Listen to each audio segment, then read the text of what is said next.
जय श्री श्याम दोस्तों। मैं तो इधर उठ गई थी, उसके बाद मेरी बेटी इधर सो रही थी। मैंने बाहर देखा, रात को बहुत ज़्यादा बारिश हुई थी। फिर मैं अंदर आने के बाद मैं गई अपनी किचन में लाइट चली गई थी, इसलिए रात को मैंने बर्तन मांजे नहीं थे। किचन भी बहुत ज़्यादा गंदी हो रखी है। फिर किचन की सफाई करने के बाद किचन कुछ ऐसी दिख रही थी। फिर मैं गई कूड़ा डालने। इधर रोड सारी खुद रखी है क्योंकि इधर काम चल रहा है इसलिए। फिर वापस आई तो बेटी उतने में उठ गई थी।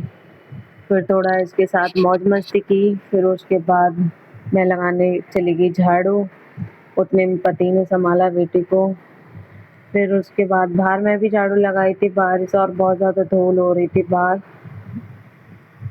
फिर मैं बाहर ही थोड़ी देर बैठ गई क्योंकि बहुत ज़्यादा ठंडी हवा चल रही थी सुबह सुबह में, इसलिए मैं बाहर ही बैठ गई थी। फिर मैं अंदर आई। अंदर आने के बाद मैंने लगाया पोंछा। पोंछा लगाने के बाद पोंछा लगा रही थी, इतने में बेटी रोने लगी। देखो, पता नहीं अब क्या बोलती है, कुछ बोलती तो है बट समझ में नहीं आता क्या बोलती है अभी।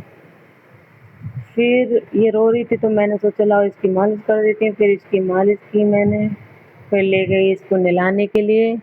फिर इसको नहला के लेके आने के बाद मैंने इसको तैयार करा।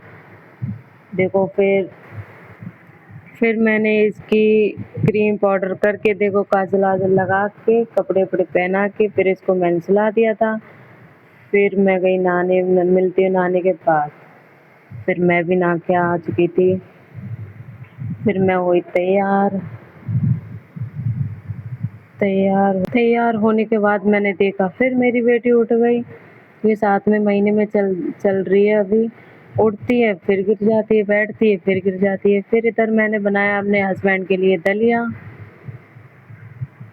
फिर मैंने नाश्ता किया। इधर मैंने पूड़ी कचौड़ी बनाई थी। फिर मैं गई छत पे कपड़े डालने, बहुत ज़्यादा धूप हो रही थी। फिर मैंने दोपहर का लंच किया। फिर मैं गई बाजार गई थी घी लेने की, ख़त्म हो गया था। मिलती है अगली वीडियो में, बाय बाय।